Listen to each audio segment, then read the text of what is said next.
حبيبتان دونياي مركان حبيي كتبو جركا حبن حبي ركعو حسوس تاذا قلبي وصوّد حادرتو حسيلي حسيلي قورتان كوهيلي حسيلي حسيلي حسيلي قورتان كوهيلي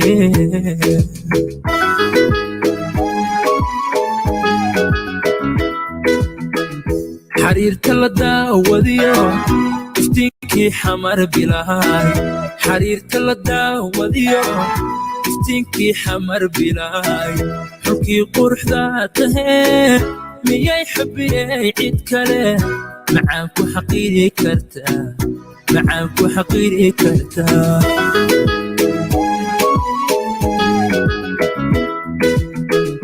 حريرت لداوديو افتينكي حمر بلاي حريرت لداوديو افتينكي حمر بلاي حكي قرح ذاته مياي حبي عيد كله معاكو حقيري كرتا معاكو حقيري كرتا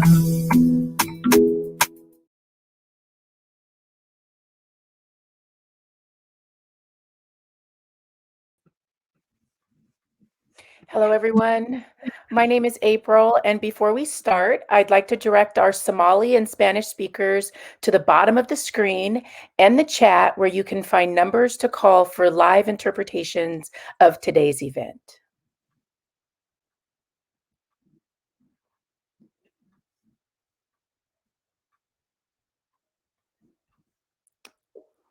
Again, for our Somali and Spanish speakers, at the bottom of the screen and in the chat, you can find phone numbers to call for live interpretations of today's event.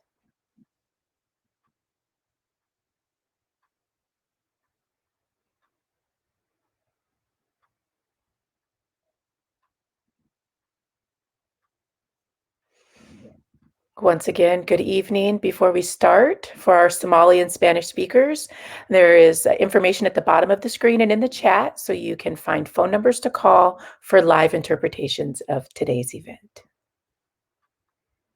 And I believe they are going to be right here in the bottom of the screen.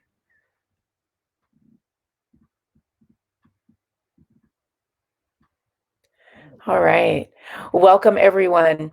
My name is April Sims. I use she, her pronouns, and I'm proud to serve as Secretary Treasurer of the Washington State Labor Council, AFL-CIO, as well as a proud member of the OneAmerica Board. I'm also your MC for this virtual town hall tonight. And the work that we do around immigration is personal for me.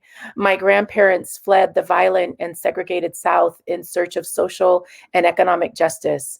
And I know that same struggle is shared by many of my immigrant sisters, siblings, and brothers. They deserve the same opportunities to thrive. So we start today with some land acknowledgements. We are gathered today on the stolen and occupied indigenous land of the Coast Salish people, including the Duwamish tribes, who had about 17 villages in the surrounding area of Seattle. I am joining you from Tacoma, which is situated on the traditional homeland of the Puyallup tribe. I want to acknowledge that mine is a legacy of stolen people on stolen land, so I raise my voice in the fight for Black liberation and the movement for Black lives. I also want to take a moment to share my grief for the 8 workers who were killed in Georgia last night and say loudly that I stand in solidarity with the members of our Asian and Pacific Islander community. I invite you all to consider the many legacies of violence, displacement, migration, and settlement that bring us together tonight. An acknowledgement is a critical and necessary step toward honoring Native communities and having a larger conversation on decolonization and reconciliation, but we need to go further. So I want to encourage folks to support Real Rent Duwamish and be in solidarity as a real renter. The link is in the chat. Now, all right, we have a packed program tonight. OneAmerica Votes is the first stop in a national campaign passing the torch of immigration freedom from state to state in a march to victory. There are events happening tonight from Washington State to Washington, D.C., to hold Congress and the Biden administration to their promises for citizenship for the 11 million undocumented people living in this country. Now, this campaign will continue through President Biden's first 100 days, so follow along to participate in actions from our partners nationwide, culminating in Washington, D.C. on May 1st. Now, tonight, we will hear from OneAmerica grassroots leaders and immigrant activists in Washington State about the need for inclusive pathways to citizenship for all and the need for action now. Our leaders are participating both in this town hall and physically at a socially distanced rally in Vancouver, Washington, that will be live streamed after this town hall. We will also hear from Senator Patty Murray and Representative Derek Kilmer about their commitments to immigrant rights. We will even take actions tonight to ensure our elected representatives hear us loud and clear. So let's kick it off with Rich Stoltz, the Executive Director of OneAmerica Votes, to talk about some of our wins and what still needs to be done.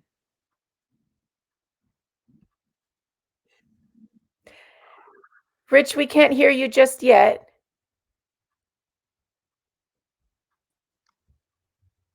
How's that? Perfect. No worries. I'm a year in and I still struggle with the mute button. Seriously? Well, thank you, April. And welcome, U.S. Congressman Derek Kilmer. We appreciate you joining us, and we appreciate your ongoing partnership with OneAmerica Votes, including our Youth Council. Many of them helped organize this event tonight. I'll first take a moment and ask you to join me in remembering the 8 people, 6 of whom were Asian women, who were killed in Georgia last night. At a time when hate crimes against Asian Americans are spiking, sexual exploitation and misogyny intertwined with racism resulted in a white man dehumanizing Asian women as temptations and objects to eliminate. I feel the pain and fear so many of us are experiencing, and to Asian Americans and Pacific Islanders, we see you. Our fight to win power for immigrant and refugee communities is personal to me. My mother was Korean. My father was a U.S. citizen. I was born in Korea, and my family came to the States when I was 3. My mother raised me, and I saw her deal with discrimination because of how she looked and the language she spoke. In college, I wanted to understand my own half-Asian immigrant experience, and that brought me into relationship with activists and organizers fighting to protect immigrant communities from harsh anti-immigrant policies. And I saw firsthand the impact that unfair policies, bad employers, and discriminatory immigration enforcement had on immigrant workers. What was true then is still true today. But this year, there is new hope. Immigrant communities and communities of color made immigration reform possible because we rose up in the 2020 elections. We helped put Joe Biden and Kamala Harris in the White House, and we took control of the Senate. Tomorrow, the House of Representatives will be voting on H.R. 6, the Dream and Promise Act. Separately, members of Congress also introduced legislation to create a pathway to citizenship for essential workers. H.R. 6 would create a pathway to citizenship for undocumented youth brought here as children and for individuals here under a policy called temporary protected status. Now, the Essential Workers Bill would create a pathway to citizenship for undocumented essential workers and their families in the United States. Remember, immigrants make up 1 out of every 4 essential workers in this country. And while the country shut down because of a global pandemic, immigrants kept America running. These bills together could give legal status to roughly 8 million members of our communities. But it's not enough to pass legislation in the House of Representatives. Looming ahead is the U.S. Senate, which would have to pass its own bills. The Senate requires approval from 60 senators for bills to get a vote. That means 10 Republicans would have to vote with all 50 Democrats to pass any immigration bill. Given the extremism so prevalent in the Republican Party, this outcome may be out of reach. Earlier this month, Congress used a process called reconciliation to pass a $1.9 trillion COVID relief bill without Republican support. That COVID relief bill excluded nearly 9 million immigrant taxpayers, including many essential workers, from financial assistance. And that exclusion is unacceptable. Congress must use their power now to deliver a path to citizenship for all 11 million undocumented people in whatever way possible. And for the Senate, that means including measures like H.R. 6 and essential workers in a second reconciliation process later this year. Thank you.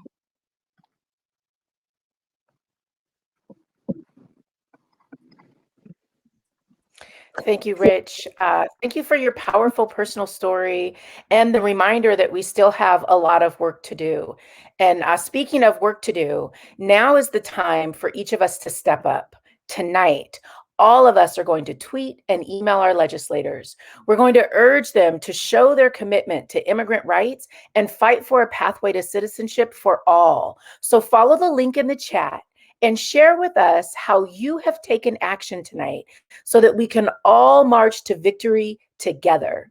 Now, we're going to play some music as all of us takes action in the next few moments. So don't forget, we're going to tweet and email our legislators, and you can take action using the link in the chat right now.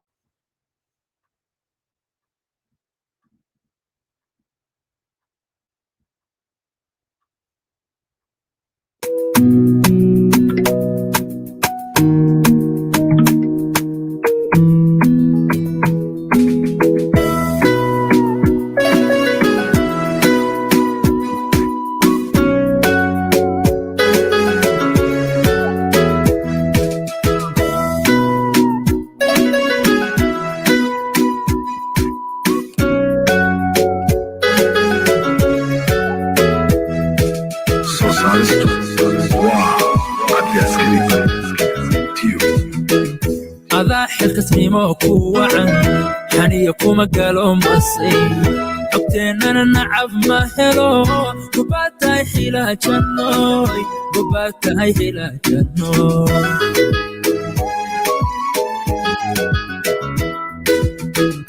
adaa xilkasnimo ku wacan xaniya kuma galo masay xogteennana nacab ma helo gobaad tahay xilaajannoy gobaad tahay xilaajannoy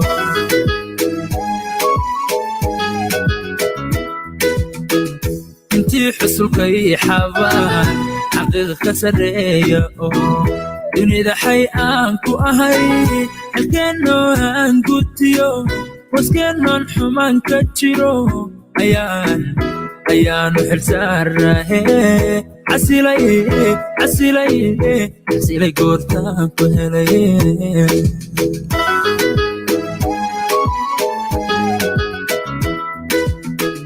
intii xusulka ii xabaan xaqiiqa ka sarreeya oo dunida xay aan ku ahay xalkeennoo aan gutiyo waskeenoon xumaan ka jiro ayaanu xilsaarahe casilay goortaan ku helay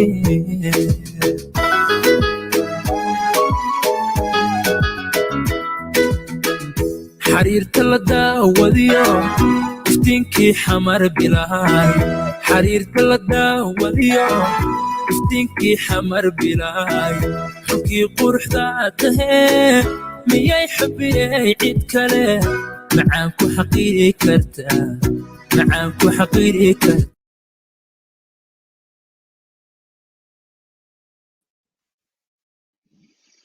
Well, thank you everyone for taking this step with us tonight. And special shout out for the music. It reminds me that we deserve both joy and justice. So now let's hear from some of our leaders and community members whose stories highlight the need for continuous advocacy. Now, some of these issues hit us harder than others. That's why I thank our next speakers who are brave enough to share their stories. Our first speaker is Graciela, who is a grassroots leader with OneAmerica Votes, an immigrant, and an essential worker with no pathways to citizenship open to her. Now, to keep her safe, Graciela will not be sharing her video tonight.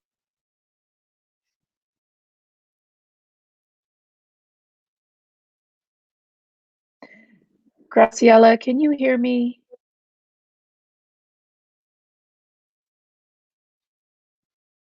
I want to make sure that we're able to connect. Graciela, you're still on mute.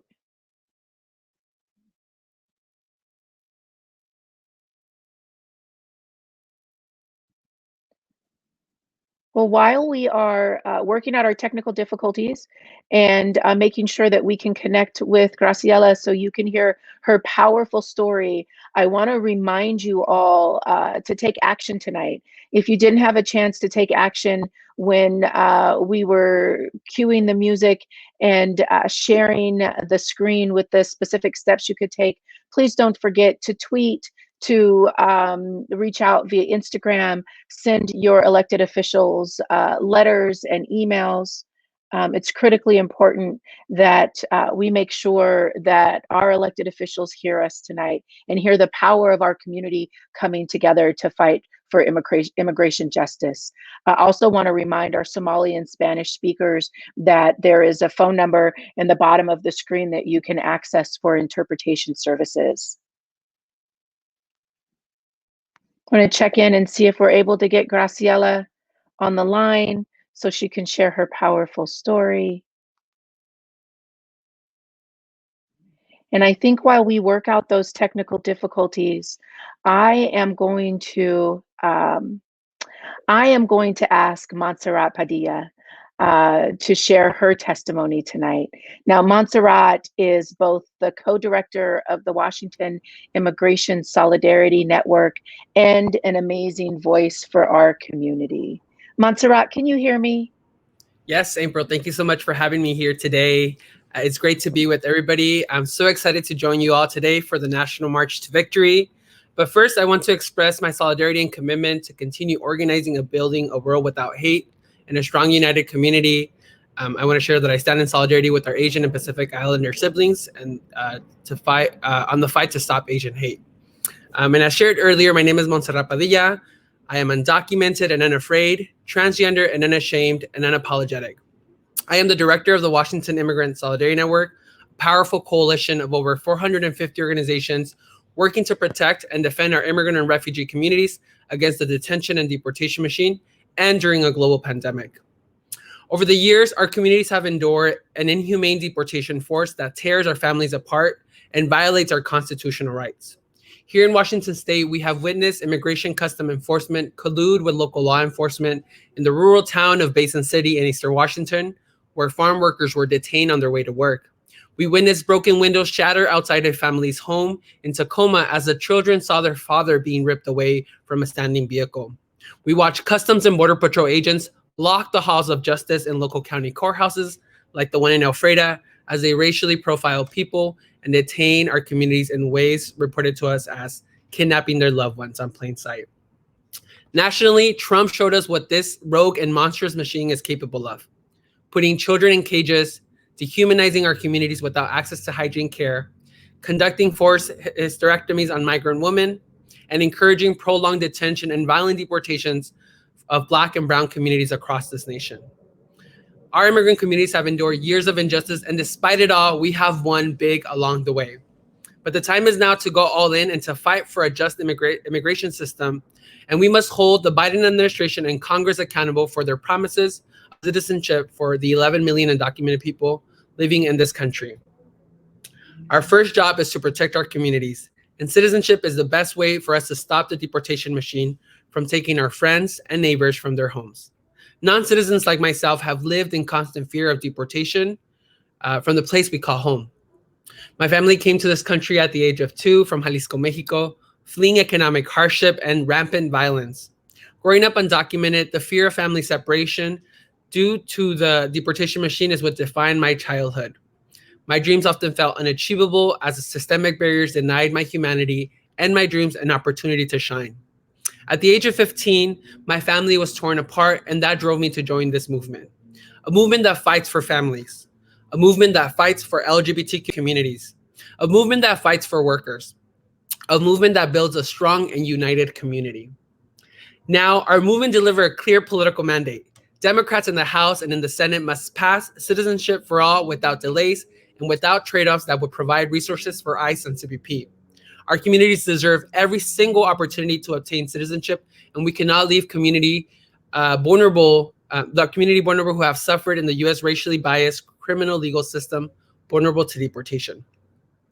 When we fight for all of us. I stand with OneAmerica, Firm, Wyson, and other powerful organizations to demand that citizenship the citizenship bill doesn't sacrifice our elders for our youth, our farm workers for our doctors, or our unhoused community members for those with stable jobs. When we fight for all of us. We stand united to demand this bill focus on community safety and not about community separation. We refuse to compromise the next generation of immigrants by pouring money into CVPNIs and the rogue deportation machine that we're working to dismantle. When we fight for all of us.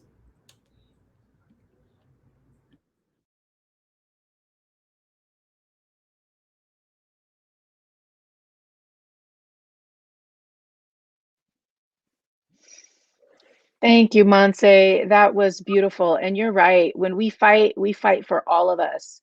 And you're right that the time is now.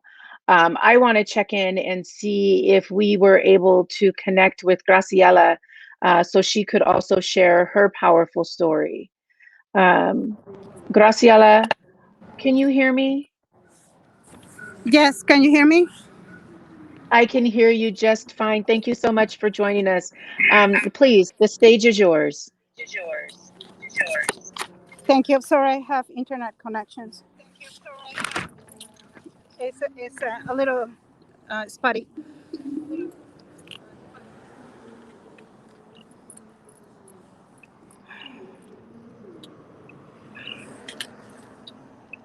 I don't know. Hold on. Okay. So my name is Graciela. Thank you for being here. I came to the United States in 1999 to escape from a dangerously abusive relationship. When I came, I was sent back to Mexico where I knew it wasn't safe. So I came back. I met my now husband and we got married. Had a beautiful baby boy. My husband and I applied to start a process for immigration status change, and then 9/11 happened. I was then pregnant with my second boy. Then I was detained by immigration and placed in detention for about 4 months. The immigration judge decided that I had to be in detention throughout the process of my case. In that time, I had a lot of complications due to stress. I had several visits to the hospital while I was in detention due to stress and complications. When I had the hearing with the immigration judge, he requested the DA and my attorney to go behind closed doors because he had something to tell them. It took just 2 minutes when they came back to the courtroom. My attorney told me we couldn't say on the record about my pregnancy, and he couldn't tell me why. I continue to have signs of premature contractions and bleeding, and I fear my child it might not be born. My son was born later on diagnosed with autism. I have been volunteer helping families with developmental disabilities since my son was 3 years old. He's soon to be 18. Today, I am the ED of an organization supporting families with children with disabilities, and I have worked through the pandemic as an essential worker, providing these families prepare meals, food, PPE, and much more. I don't see anything to help families with children with developmental disabilities in the current immigration bill. And even more, thinking about the last president who mocked people with disabilities and went out of his way to block any kind of opportunity to file for immigration status to anybody with family with disabilities. Even with my provisions for the proposed essential worker, but I still wouldn't be able to apply for the immigration status due to multiple reentries. I know many people affected by disabilities will be excluded from obtaining proper immigration status. Many undocumented people have U.S. citizen children who are special needs. I am one of these people. These children need their parents and shouldn't be neglected due to parents' obligations to protect their children, even if it means violating an immigration status to do so. I ask you to please look at these issues and make the changes to help our people. I am not the only case, there are many more. Separation of families hurts everybody.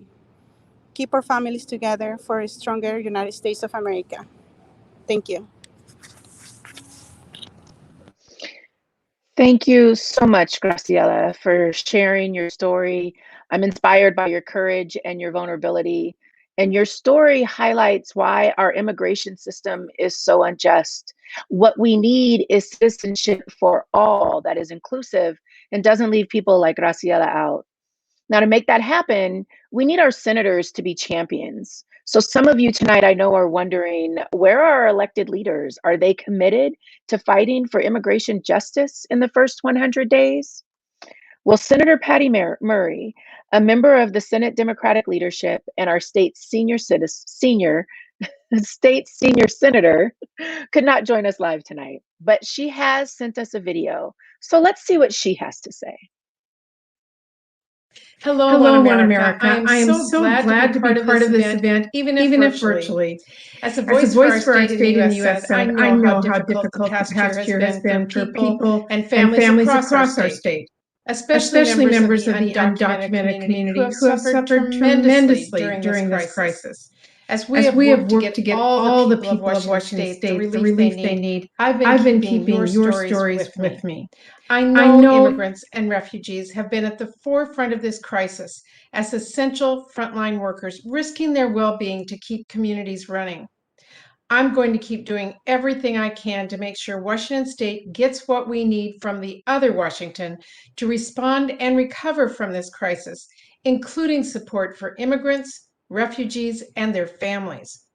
But we've got to do more than recover from this pandemic. We've also got to examine and address the inequities that left the immigrant and refugee communities especially at risk in this pandemic in the first place.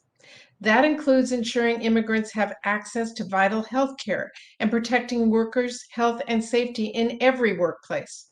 And under the Biden-Harris administration, charting a fair pathway to citizenship for the more than 11 million undocumented people in this country will be a priority for them and for me.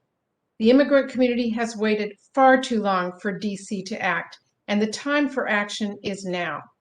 As your senator, I want you to know I am committed to pursuing every viable avenue to provide a pathway to citizenship. I also want you to know I am really focused on the well-being of children coming to our border. I believe one step we need to take is dedicating more funds to community-based case management programs. More broadly, I want to be clear, regardless of who's president, I'm going to continue pushing to make sure we prioritize the safety and well-being of every child in our government's care and ensuring they are treated with decency, humanity, and kindness. I take this very personally. In the summer of 2019, I went to the border myself to see firsthand how families and children were being treated by Customs and Border Protection, ICE, and the Office of Refugee Resettlement. I wasn't satisfied with what I saw, far from it, and I'm going to stay focused on this. We have a lot of work ahead of us, but I also want to make sure to take time to recognize all the critical work you've been doing to ensure that members of the immigrant and refugee community are seen, supported, and included throughout this incredibly difficult time. I look forward to continuing to hear your ideas and perspectives as we recommit to the work ahead towards a more inclusive, fair, and strong future for all. Thank you. Thank you so much, Senator Murray, for your leadership and your commitment to fighting for this much needed relief now. And we are counting on her to rally the Democratic caucus and use all available tools to push an inclusive pathway to citizenship without accepting compromises that harm our immigrant communities. Now, tonight, we also have with us Representative Derek Kilmer, representing the 6th Congressional District. Representative Kilmer, will you share with us your commitments to fight for immigration justice in the first 100 days and beyond, particularly after hearing from one of our leaders and Senator Murray? Thanks, April. Good evening, everybody. I'm Derek Kilmer. I'm from Gig Harbor, which I want to acknowledge as the ancestral homeland of the Puyallup tribe. I also want to just start by echoing the words of my friends April and Rich, who acknowledged the tragic loss of life and taking of life in Georgia yesterday. We need to continue to condemn and denounce all forms of hate and discrimination against Asian Americans and Pacific Islanders in our communities. There's no place for it. I also want to just say thank you for inviting me to be with you, and thank you to Monse and Graciela for sharing your stories. It is all of you and events like this and your stories and your work that are driving real progress. I don't have to tell anyone on this call tonight that the need to take up comprehensive immigration reform existed well before the Trump administration, but it is clear that the policies pursued by Donald Trump over the past 4 years led to devastating impacts to immigrant communities and to families. I will tell you, one of the worst days I've had in this job was meeting with 22 women in the detention center in Tacoma who'd been separated from their kids. One woman broke down in tears as she talked about the decision to flee their home because of the violence perpetrated by gangs and cartels. She said she had taken her 5-year-old to the US-Mexico border with the goal that every parent has for their child, to keep them safe. And through an interpreter, she said, I wasn't trying to hide from anybody. I was there to ask for asylum. She said, I offered myself up. She told me her kid was taken from her. And she said she had been told it would be a few hours. And as we talked, she said it had been over 3 weeks and that she didn't know where her child was. That is the harmful, terrible legacy of the Trump administration. That is the legacy of a zero tolerance policy, which resulted in family separations and inhumane detention conditions and discrimination against immigrants based on race and nationality and income. Over the last 4 years, we learned of horrifying whistleblower reports of medical procedures performed on women in detention centers without their informed consent. We saw deportation policies that have targeted law-abiding residents of our country, and the list goes on. I've opposed these actions every step of the way, and I've actually worked alongside my colleagues in Congress to push back against them. And I want to be clear that your advocacy and your involvement is how we turn the page on this dark chapter and begin to write a new one. We have a moral obligation to pursue reforms that address our complex immigration problems in a humane and comprehensive way. And that's why I joined at the beginning of this year with the Congressional Hispanic Caucus and sending a letter to then President-elect Biden outlining immigration reform as one of my top priorities. As we take up these issues, let's do so with some principles in mind. Let's commit that we will end the failed zero tolerance policy, stop separating families, and work to reunite families.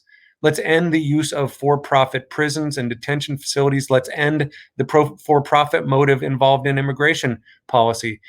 Entrenching profit incentives into our nation's detention system violates our nation's basic guiding principles of justice and fairness. Let's ensure that anyone who is detained has the right to counsel, has humanitarian conditions, and is treated with dignity, because we need to be better than what we witnessed for the past 4 years. Let's address the massive backlog in pending naturalization applications so that people can make a life for themselves in this great country. And let's make sure that the naturalization and immigration processes are affordable. Let's make sure that we protect immigrants from this terrible pandemic. Let's respect essential workers. Let's make sure everyone can get vaccinated and tested. And let's make sure nobody in this nation has their health or economic security put in jeopardy. And let's provide a pathway to citizenship for the over 11 million people who are in our country who deserve real protections under the law and who deserve to formally be a part of the American story with all of the rights and responsibilities that come with that. And let's not wait. In fact, the House is taking up action this week. You heard Rich mention this week the House will, I'm confident, will pass the American Dream and Promise Act. Over the years, I've met with young dreamers from our community who are Americans in every way except on paper. I met with one woman in Tacoma who told me that she came to the United States as a 2-year-old through no choice of her own, through no fault of her own. She grew up here. She went to school here. She pledges allegiance to our flag. And she said, I don't know anyone anywhere else. She said, if my government were to deport me, I don't know where I'd go. This is the only home I've ever known. And she is not alone. Dreamers and TPS holders are valuable members of our community and contributors to the U.S. economy. They are our fellow neighbors and students and friends, and they strengthen our communities as teachers and first responders and members of our military. These folks deserve a pathway to citizenship and a life free of fear. On top of that, the House will move to pass a farm workforce modernization bill to reform the H-2A program to improve worker protections. These bills are a good start, but they are not and cannot be the end. Ultimately, America needs to protect the well-being of immigrants in a smart, strategic, and compassionate way. And I am excited that the Biden administration is committed to that end, and so am I. But all of you on this call here tonight are going to have to continue this incredible advocacy and to keep shifting the tides here in our region and across the country. There is a real opportunity for progress. Keep telling your stories. Keep engaging with elected officials at every level of government. Keep pushing for the change we need in this country, and I will be a partner right alongside you. And let me end with this. In my office, Hanging on my wall is the passenger manifest dated from September of 1948 from the boat that brought my grandmother and my mother to this country after they survived the violence and chaos of World War II. They came here to start a new life. And as their boat came into New York, they saw the Statue of Liberty adorned with those words, "Give us your tired, your poor, your huddled masses yearning to breathe free." That is the America we need. And that's the America that we all need to keep working toward. So thank you again for having me. Thank you so much, Representative Kilmer, for your leadership and your commitment on these important issues. And I also want to thank leaders and community members for sharing their lives with us. Now, we'll move our live stream to Vancouver, Washington, where our leaders will share more testimonies. Vancouver Councilmember Ty Stober will speak about his support for immigrant communities, and we will hand the torch to our next destination on the March to Victory, Oregon. There will be 2 testimonies in Spanish at the Vancouver rally, so please use the provided interpretation line numbers at the bottom of the screen. But like Representative Kilmer just said, let's not wait. We need you to take action now. So please don't forget to email and tweet our Democratic delegation and remind them what is at stake. The lives of leaders like Graciela and Monse and so many more. To accompany us as we take action, we will be listening to music from the Guerrero Brothers live in Vancouver.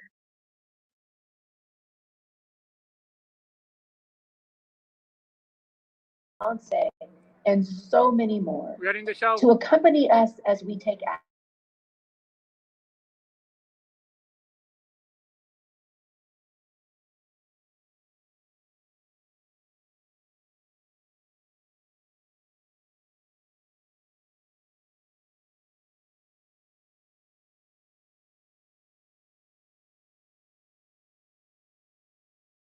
Buenas tardes, mi gente. Esperamos que se estén pasando bien.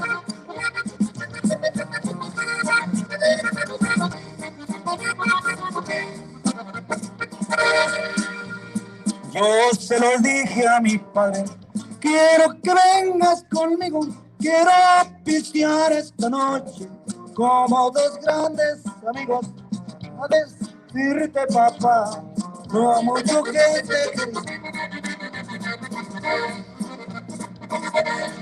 No más me acompañarás hasta ver la madrugada, porque cuando raye el sol tengo una bronca pesada.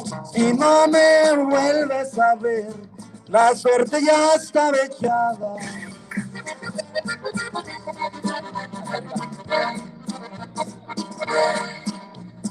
No es que te quiera alarmar, pero tengo un sentimiento, nomás te quiero decir que si ha llegado el momento, la muerte viene por mí, yo tengo el presentimiento.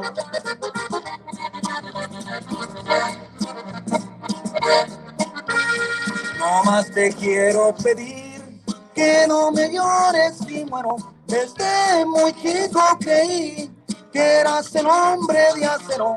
No te vayas a doblar cuando me quiten el cuero.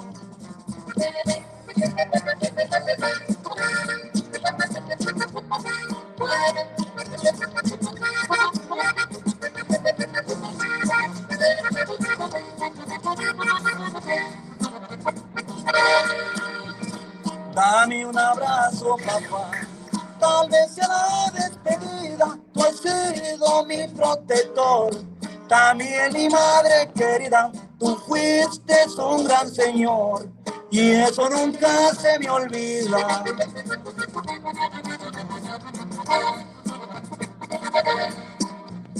Me tienden sobre mi troca, si destrozan conmigo, en la cintura mi espada, también mi cuerno de chivo, para que en mi funeral quiero que vengan conmigo.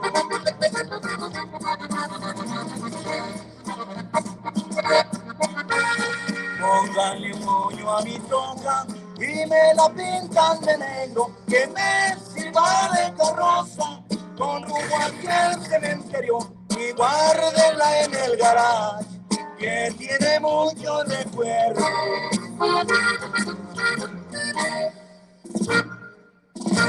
Claro que sí, gente. Esperemos que disfruten esta musiquita. Muchas gracias a todos.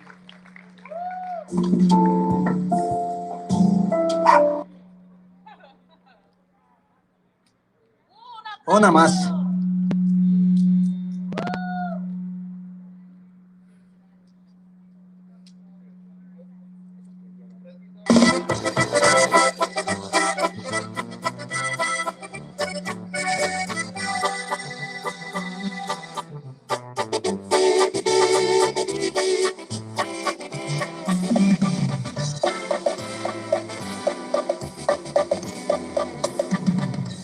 Rosa Rayas, he venido para verte, palabra de honor que sí.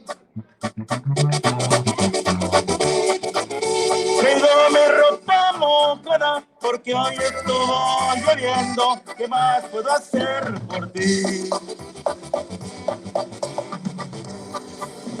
Si las estrellas del cielo pudieran hablar, dirían lo mucho que te amo yo.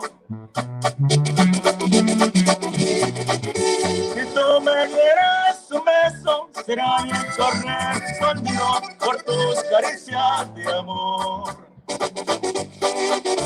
Eres flor, eres hermosa, eres perfumada rosa, que ha nacido para mí. Tu pecho el mío, abrázame que hace frío, así seré más feliz.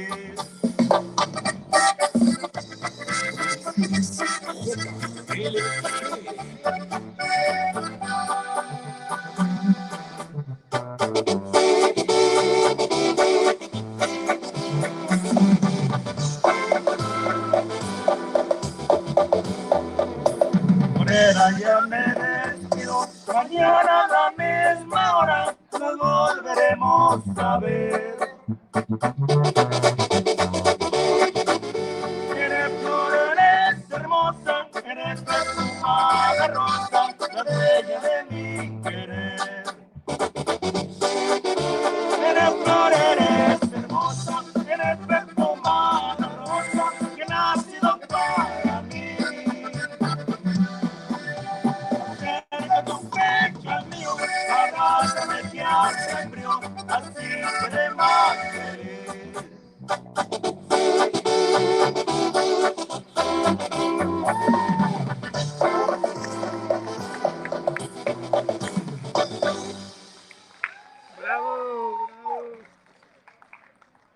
Gracias, gracias. Esperemos que estén pasando bien, mi gente. Bueno, a todos, gracias por el apoyo. Aquí estamos.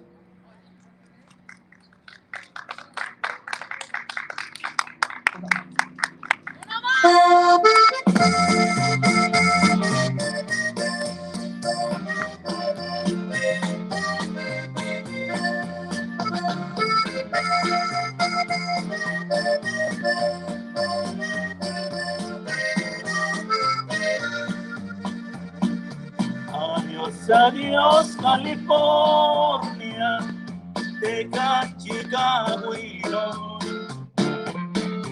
Me llevaré tu recuerdo, porque a mi tierra me voy, pues aunque tengo dinero, no soy feliz donde estoy.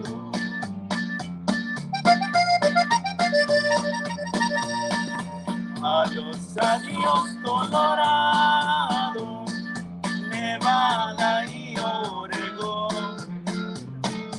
Adiós, le dice el mojado, que se empapó del sudor de los campos de Arizona, fábricas de Nueva York.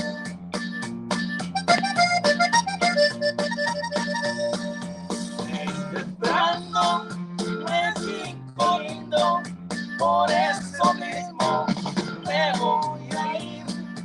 Soy encontrado, pero en mi tierra quiero morir.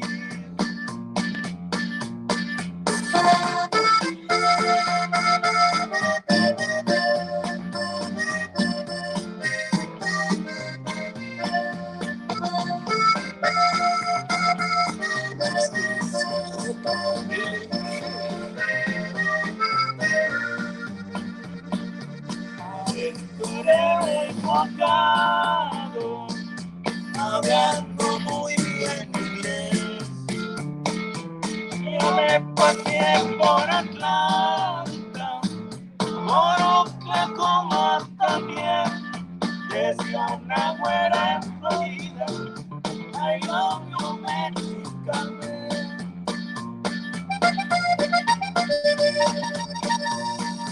De los Estados Unidos, yo no me voy a olvidar. Quise tener buen dinero y me lo vine a ganar, pero en mi tierra querida yo me lo pienso gastar.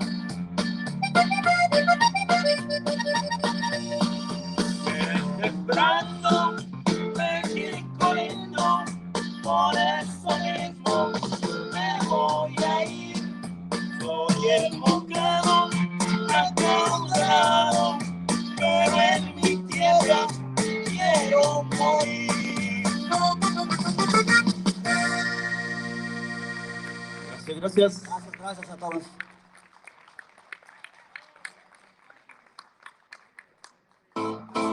It's beautiful. Don't play your bedroom.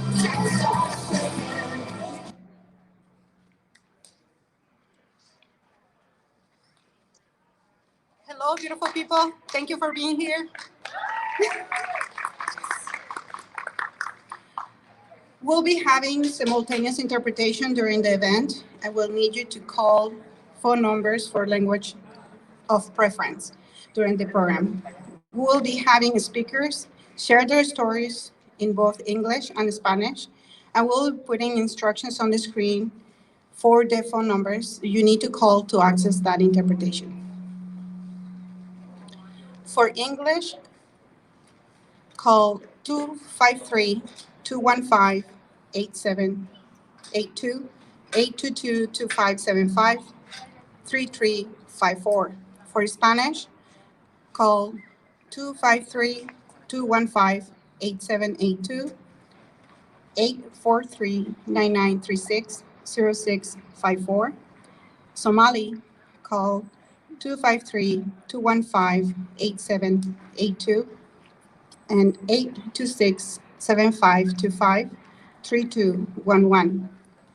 Tendremos interpretación simultánea durante el evento y necesitaremos que llame a un número de teléfono en el idioma que prefiera durante el programa. Los oradores compartirán sus historias en inglés y español y pondremos instrucciones en la pantalla para los números de teléfono a los que debe llamar para acceder a la interpretación. Para inglés, llama al 253-215-8782, 822-2575-3354. Para español, llama a 253-215-8782, 843-9936-0654. Para Somali, llame al 253-215-8782, 826-7525-3211. Thank you to the band, the Guerrero Brothers. Thank you for being with us tonight and having this event to be more festive. Thank you. And now is the time to do some chants. Who's ready? Okay, you got it done? Okay. Say it loud, say it clear. Immigrants are welcome here.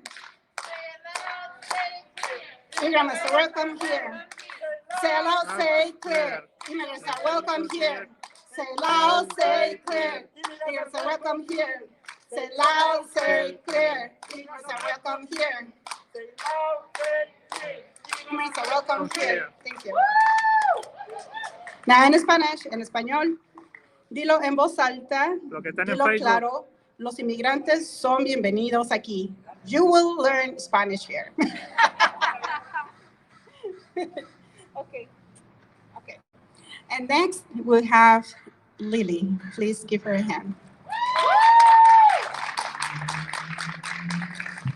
Good evening, everyone, and thank you for joining the March to Victory. The March to Victory relay across America. My name is Lily, and I use she, her pronouns. I am a librarian by training, a graduate student, and a long-time OneAmerica Votes leader. But above all, I am an immigrant, a woman of color, and a person who has personally experienced the harms perpetrated on immigrants and refugee communities. Therefore, I believe it is time to advance to a safer and more equitable immigration system, one that will make our communities stronger. Today, we kick off our March to Victory, a relay across America. It is time for Congress to act and pass permanent protections for undocumented immigrants. We have endured years of injustice, and this is the time to come together and fight for a just immigration system. Today, we begin this relay here in Washington State. Today, we will send a very clear message to legislators in Congress that we immigrants throughout the country are united and strong. Today, the torch will light the way over March.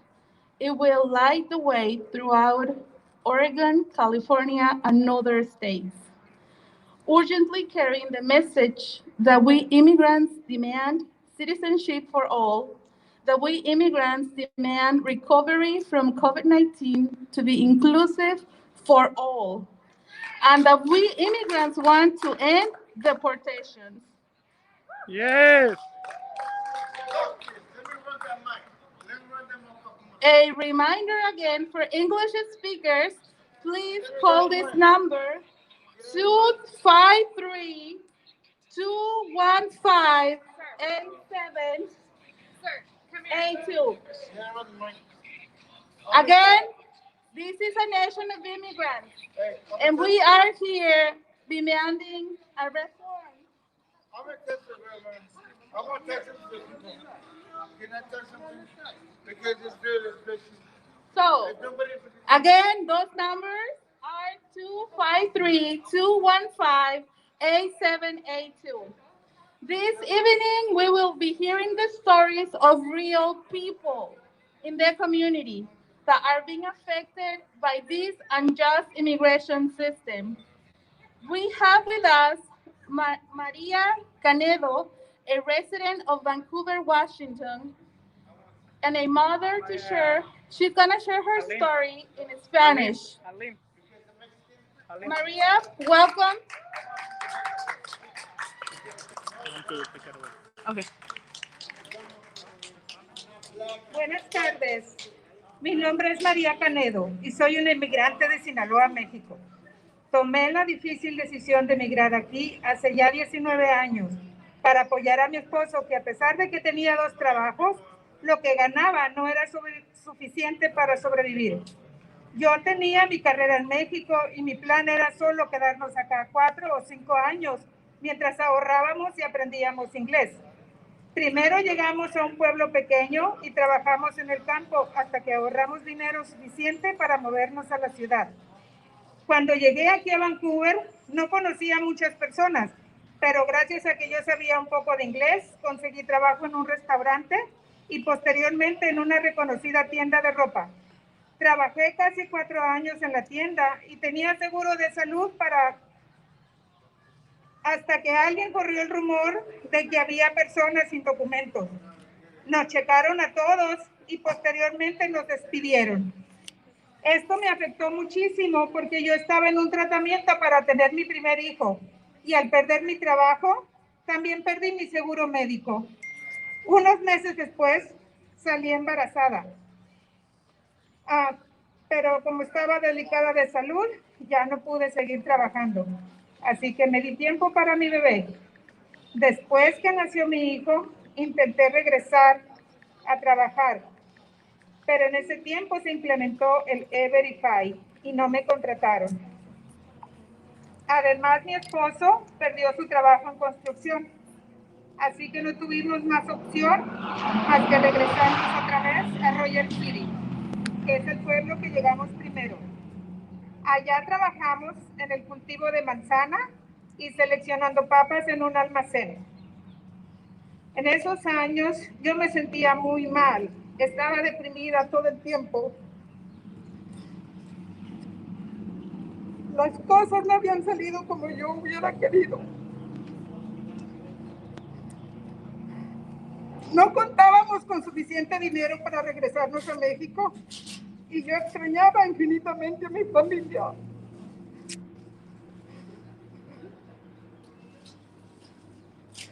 Sobre todo a mi madre, que cada día estaba más enferma. Primero le dio cáncer de mama, al que afortunadamente sobrevivió, y después le diagnosticaron demencia senil.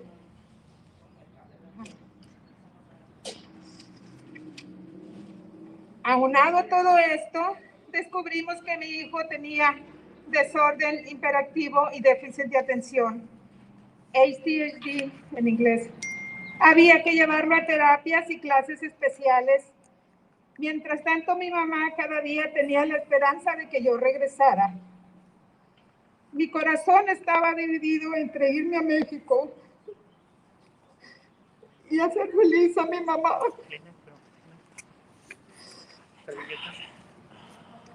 o quedarme aquí para que mi hijo tuviera la atención médica, porque en México solo en ciudades grandes hay escuelas de educación especial. Así que mientras yo estaba enfocada en mi hijo y sus terapias, mi mamá ya no me reconocía. Yo la llamaba por teléfono y le rogaba a Dios que ella me reconociera y que ella ese día amaneciera bien y me llamara por mi nombre. Aún cuando no le podía prometer que regresaría a México. Así sufrimos separadas hasta que ella falleció hace 4 años. Soy consciente que yo tomé esas decisiones y he sufrido las consecuencias. Porque al final tenía que pensar que era lo mejor para mis hijos y para nuestra pequeña familia. Y aquí estamos trabajando aún y esperando por una oportunidad de tener papeles, porque yo quisiera estudiar para maestra de español como segundo idioma, pero sobre todo porque quiero regresar a mi pueblo y poder visitar la tumba de mi madre. Gracias.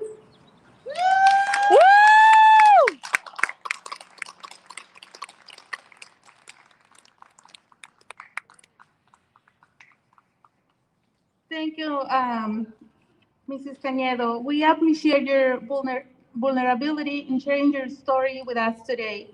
Stories like yours, we have deeply touched our hearts.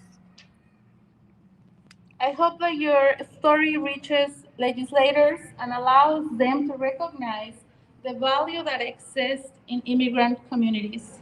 And now we have another strong woman, Lucia Ramirez Villanueva, who is also a resident of our city here in Vancouver. Welcome, Lucia. ¡Woo! Hola, buenas tardes. Mi nombre es Lucia Ramírez Villanueva. Soy de un ranchito llamado Aristembar, municipio de San Blas, Nayarit, México. Yo vengo de una familia campesina. Desafortunadamente, mi padre falleció y quedamos huérfanos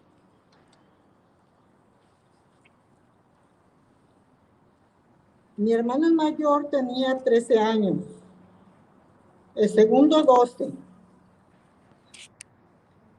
el tercero 11, yo tenía 9, el quinto 7 y mi hermana, la más chica, 4 años. Mi mamá tuvo que ser padre y madre para nosotros, trabajar como hombre para sacarnos adelante. Me casé a la edad de 19 años. Tuve a mis 2 hijas, Estefanía y Evelyn. Mi matrimonio no funcionó y nos separamos. Como era muy difícil para mí ser madre soltera en México, a los 24 años decidí emigrar a los Estados Unidos por el sueño americano que todos tenemos, para darle una mejor vida a mis hijas. Y llegué a este país en el año 1997.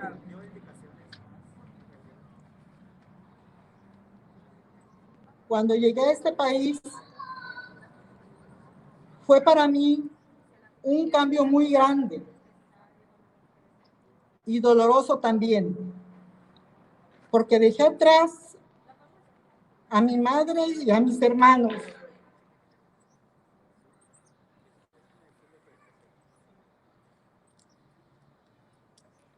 Fue muy duro porque me llevé la sorpresa que un solo sueldo no era suficiente para pagar babysitter para mis 2 hijas y los biles.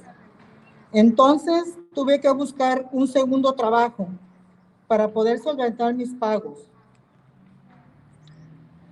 Al año que llegué al país tuve mi segundo matrimonio, de cual nació mi hijo, Jesús, en septiembre de 1999.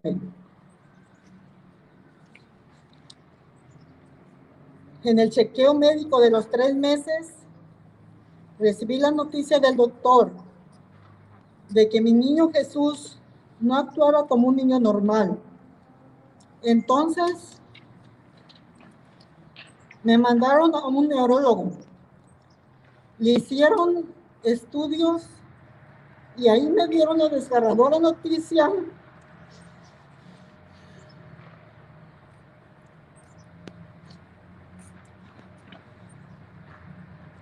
de que mi hijo tenía parálisis cerebral. Desde ese día empezó mi calvario. Y como cualquier madre, se me desgarró el alma saber que mi hijo no iba a poder caminar. En ese tiempo, mi estatus migratorio era incierto. Yo ya tenía que ir a citas y la situación que estaba viviendo debido a la condición médica de mi hijo me afectó. En el 2005, yo miré en televisión de que en México tenían una terapia con delfines muy eficaz para los niños con problemas cerebrales. Yo no tenía idea si aquí en Estados Unidos existía algo parecido. Así que decidí ir a ver a un abogado en Seattle para ver qué oportunidades tenía yo de arreglar para llevar a mi hijo a esa terapia. Me dijeron que tenía que esperar 2 años más sin salir del país y empezar los trámites por la ley de los 10 años. Y como yo sé que no tengo la vida comprada, decidí arriesgar todo e irme en esos días a México para que mi hijo tomara las delfinoterapias. Él tomó sus terapias y gracias a Dios fueron muy eficaces.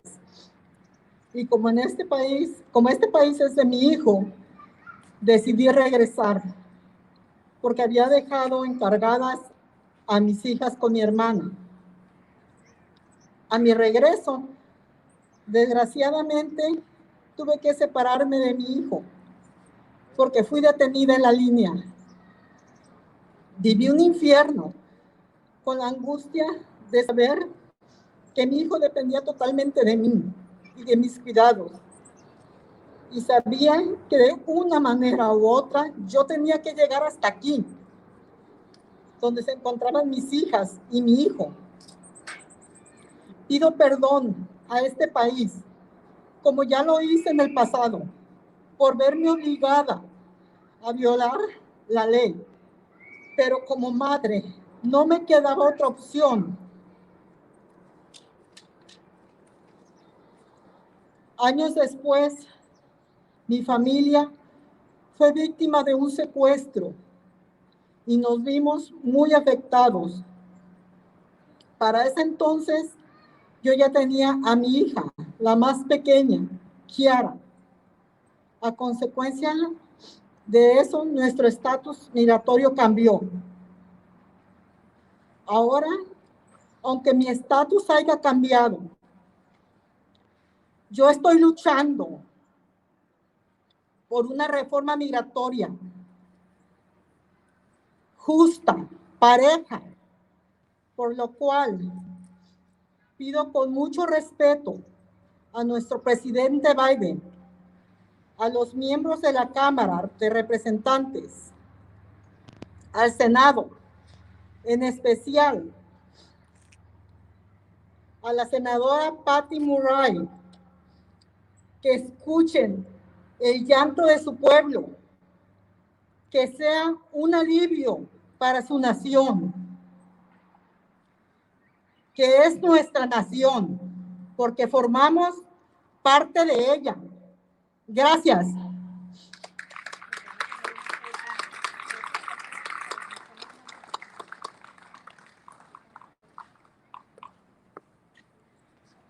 Thank you, Lucia, for sharing your story with us. And thank you because even while you are fixing your status, you're still in the front line fighting for the 11 million undocumented immigrants in this country. She's making sure, like everyone else here, that no one is left behind. Now, we will play a video to introduce the Roadmap to Freedom, a resolution that achieves a progressive vision of a humane immigration system. Through the Roadmap to Freedom, we demand to end deportations, pass an inclusive COVID-19 relief, and support legislation for permanent protections for undocumented immigrants. Again, through the Roadmap to Freedom, we demand to end deportations, pass an inclusive COVID-19 relief, and support legislation for permanent protections for undocumented immigrants.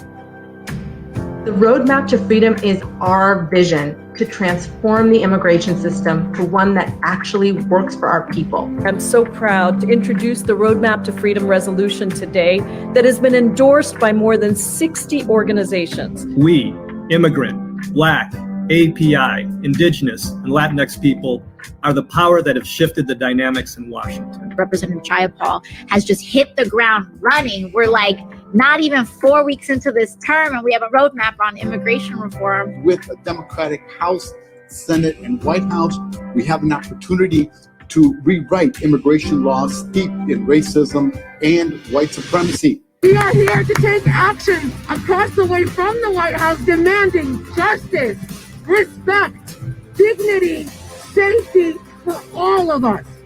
Part of what is so inspiring and moving about the Roadmap to Freedom is the fact that whole groups of people have been stripped of their humanity, but the Roadmap to Freedom re-engages our humanity. This is not just a roadmap for our country, but hopefully this is a blueprint for our world.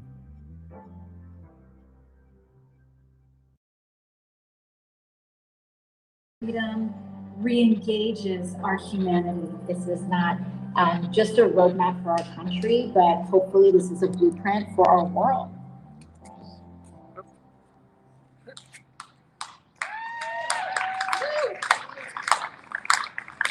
You know what time it is? It's time for chants. Ready? What do we want? Freedom. What do we want? Now. What do we want? Freedom. When do we want it? Now. What do we want? Freedom. When do we want it? Now. What do we want? Freedom. When do we want it? Now. Immigration reform? Now. Immigration reform? Now. Immigration reform? Now.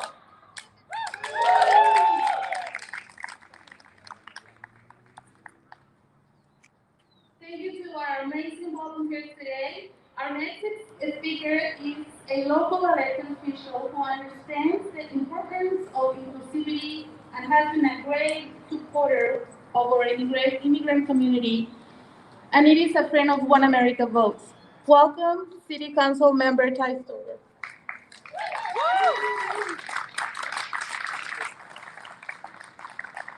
Hola, mis amigos. Soy el concejal de la Ciudad de Mexico, Stober. After 4 years of government-sponsored terrorism against our immigrant citizens, our immigrant communities, I proudly stand with you tonight and call for a pathway to citizenship. Our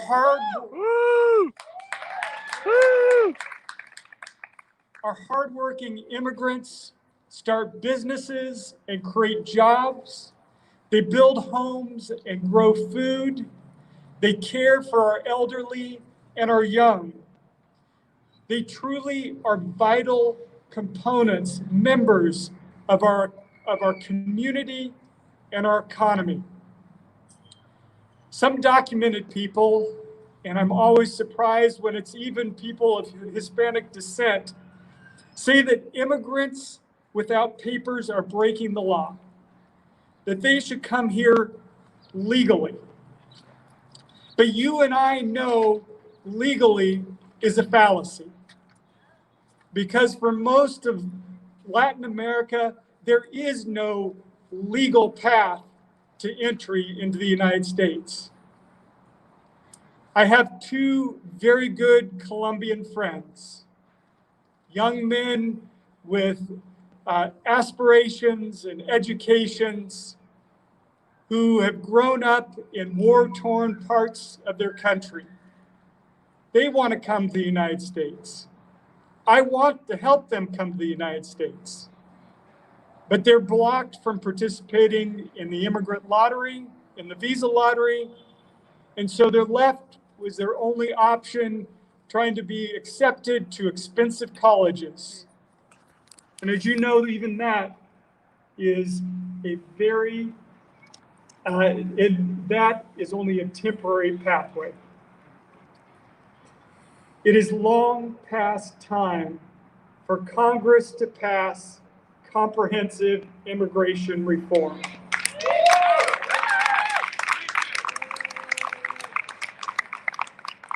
As a local elected official, I also want to take this opportunity to invite your participation in our city government.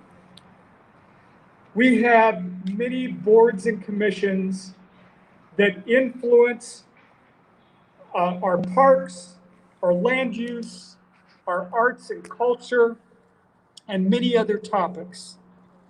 These boards and commissions advise the city council and influence policy.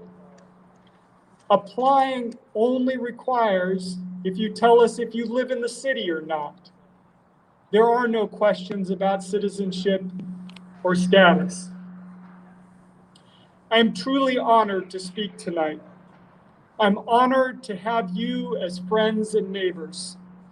And I'm honored to support immigration reform that includes a pathway to citizenship for all residents of the United States. Mis amigos, si podemos, buenas tardes.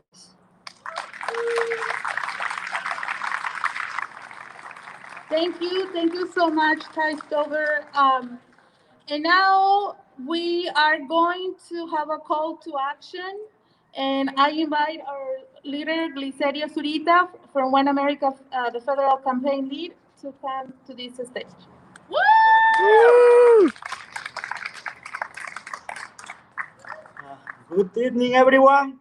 So my name is Glicerio Zurita, and I am an immigrant, but also I am the lead organizer for the immigration campaign for OneAmerica.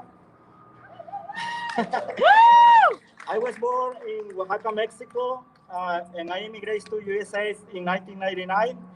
But after 10 years of living in this country in 2009, an event impacted my life. So my wife, Elizabeth, was detained in Portland, Oregon, placed in hands of immigration, and then she was sent to Tacoma Detention Center because the 287G program. So that program allowed the police to share share information with ICE and the FBI. Those were the worst days in my life, but also I made some important decisions in my life. I left my job, my apartment, and I used all my resources that I get to get my wife out of the detention center. After more than 2 months, Elizabeth got out from, and we continued fighting for her. So I told her, let's keep fighting until the last minute. Even if you win or not, I will fight for you and for everyone in this country. So today, I want to invite everyone to really start growing this movement. Today, this is the first day, the first stop that we have here in Vancouver, Washington. So this torch is going to be crossing every state, not every, but more than 22 states in the country. So today is the day, and we are gonna grow. So I wanna invite everyone today to take action. So one of these is to call legislators, and I think Magali is putting information on the screen and is sharing this online. But to all of you who are here today, I wanna invite you to three things. One thing is to our self-interest training that we are having on March 23. This is Tuesday, and it's from 6 to 7:30 p.m. So anyone who wants to join us, where is Melissa? She got some forms where you can register for that. Melissa is right there.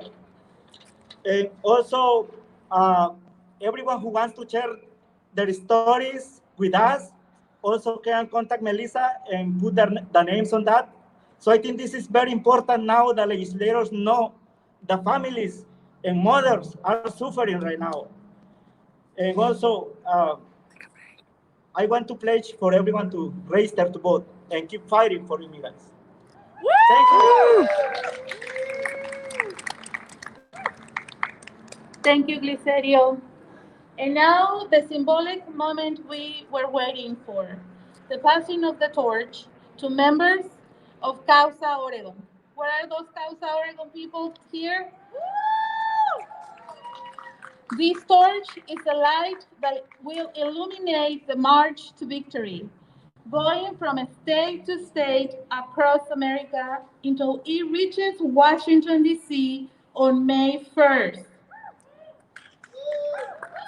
This torch of liberty, made by Michael Petit, I hope I said it right, is one of the across the country, but it is also a symbol of passing the torch to a new generation of immigrants and advocates for justice. It carries with it the hope of our nation fulfilling its greatest promise and its most lofty aspirations. It echoes the desire for our nation to finally become truly worthy of being a beacon of hope to the world by ensuring that the freedom, prosperity, and justice of our nation is enjoyed equally by all within our borders. We now invite the receiving delegation from Causa, Oregon. Welcome, Francisca, Fatima, and Fabiana. Woo!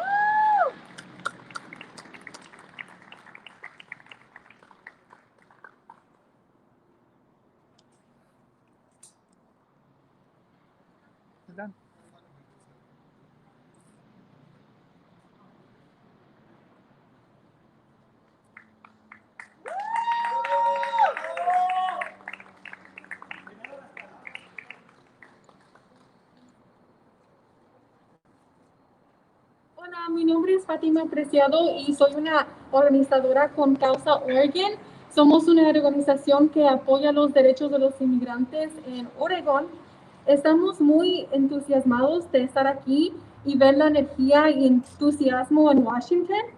Muchísimas gracias a nuestros amigos de OneAmerica y por ser compañeros en el movimiento. Y también muchas gracias a Glicerio por todo su trabajo. Este evento no fuera posible sin su trabajo, muchas gracias. Bueno, ustedes solamente son el principio de esta caravana y movimiento nacional. Tenemos 45 días más para demostrar la fuerza del movimiento y de la lucha para los derechos de los inmigrantes. Nuestros representantes tienen que reconocer nuestro poder y la necesidad para la reforma migratoria en la comunidad.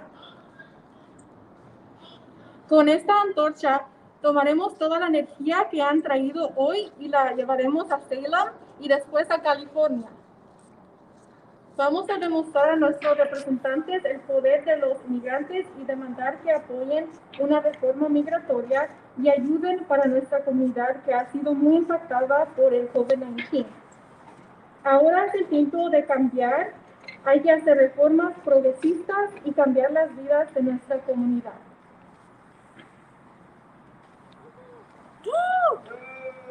Hi everyone, my name is Fatima Preciado and I'm one of the community organizers at Causa Oregon. We're Oregon's Latino immigrant rights organization, and we're so excited to be here and to see the excitement and energy in Washington. Thanks so much for our friends at OneAmerica for this great event and for being our partners in the movement. Also, big shout out to Glicerio here for his work. This is just the start of our relay. We have 45 more days to show the strength of the immigrant rights movement and make our representatives recognize the need for immigration reform. With this torch, we're taking the energy you brought and bringing it down to Salem and then California. Woo! We're going to show our state representatives the power of immigrants and call for immigration reform and inclusivity for COVID-19 relief.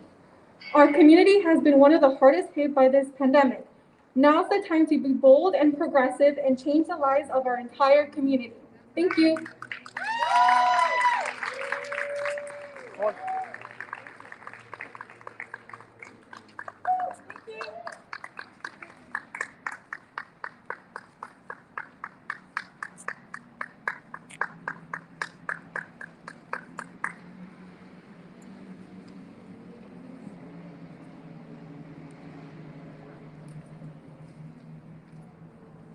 And with that, we want to thank you all for being here today. We had an amazing time, and this is it for tonight, but keep looking for information.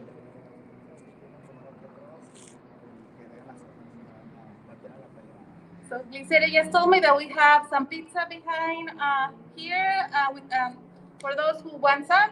And again, we have some forms going around. If you please want to get involved with OneAmerica Votes, this is what we do, and we're good at it. So sign up. Thank you so much. Good evening.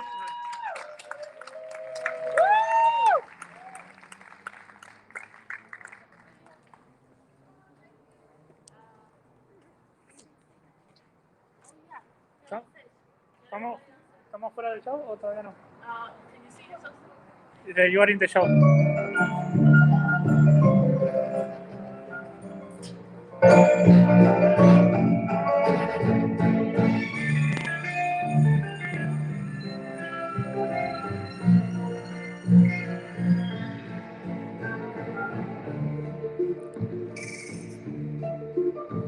Salías del templo un día, yo de mí. Salías del templo un día, yo de mí. Hermoso Willy llevaba yo, que la Virgen